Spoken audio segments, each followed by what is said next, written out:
Magakalipay ta sa buluhaton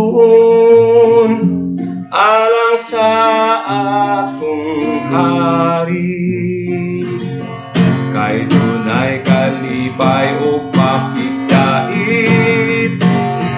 sa iyang buluhaton. Ang dakong buluhaton kinahanglan usahon, kaya dunay panalangin ni atong masinulundon. Magakalipay ta sa buluhaton, kay duol ng panahon,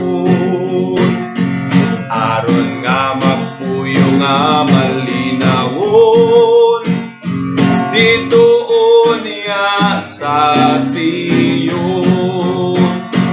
Ang dakong buluhaton kinahanglan usahon, kaya dunay panalangin ni atong masinulundon.